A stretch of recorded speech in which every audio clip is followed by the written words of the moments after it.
마인크래프트의 코드는 두 가지로 나뉘어집니다. 첫 번째는 플레이어의 움직임을 관리하는 클라이언트, 두 번째는 월드의 변화를 관리하는 서버입니다. 이 두 개의 코드는 서로 1틱마다 데이터를 주고받습니다. 하지만 이 시스템에는 문제가 하나 있습니다.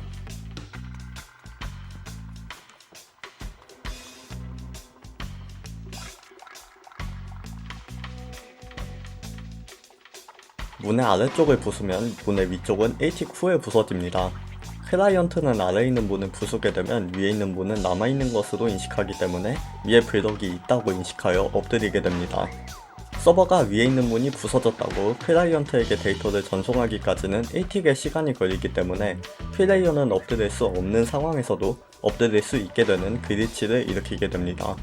이런 상황을 방지하고자 마인크래프트는 클라이언트가 계산하는 플레이어의 히트박스뿐만 아닌 서버가 계산하는 움직임 보정 히트박스가 하나 더 있습니다.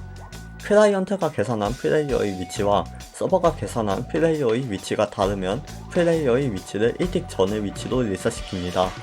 결과적으로 W키를 떼기 전까지는 영상에 나왔었던 무한 렉백이 이어지는 것이죠.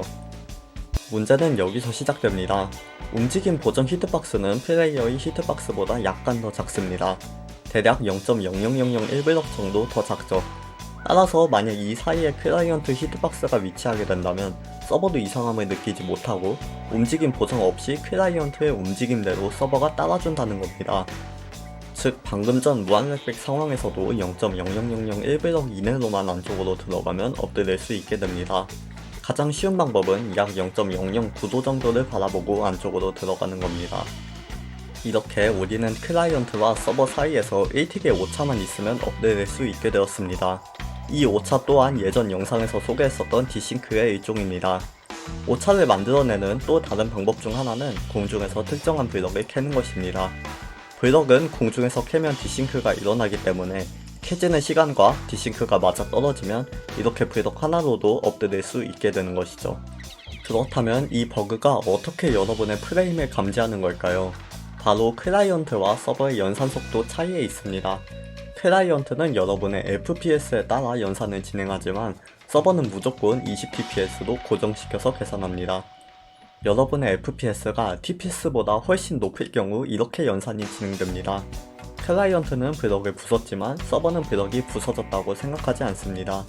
따라서 클라이언트는 엎드릴 수 있게 되었고 이제야 서버는 블럭이 부서졌다고 생각합니다. 하지만 움직임 보정 히트박스는 범위에 들어가지 않았기 때문에 서버는 이 움직임이 이상하다고 생각하지 않습니다. 결과적으로 렉백 없이 엎드릴 수 있게 됩니다. 하지만 FPS가 TPS보다 낮을 경우 어떻게 될까요? FPS가 10이라고 가정해봅시다. 클라이언트는 2틱에 한 번씩 계산을 진행하니까 정보도 2틱에 한 번씩만 주고받을 것입니다. 서버는 블럭이 부서진 후 2틱 동안 플레이어가 오른쪽으로 이동했다고만 생각합니다. 하지만 클라이언트는 2틱 동안 플레이어가 이미 엎드려서 블럭 아래로 들어갔다고 생각합니다. 지금은 플레이어가 0.00001블럭 이상 움직였기 때문에 움직임 보정 히트박스가 인식되고 오류를 발견한 게임은 1틱 전으로 위치를 롤백시킵니다. 1틱 전의 위치는 공중에 떠 있습니다. 하지만 방금 전까지 플레이어는 바닥 위에 있었고 이걸 강제로 롤백시킨 것이기 때문에 서버는 플레이어가 아직까지도 점프를 할 수 있을 거라고 잘못 생각하게 됩니다. 따라서 공중에서 점프가 가능해집니다.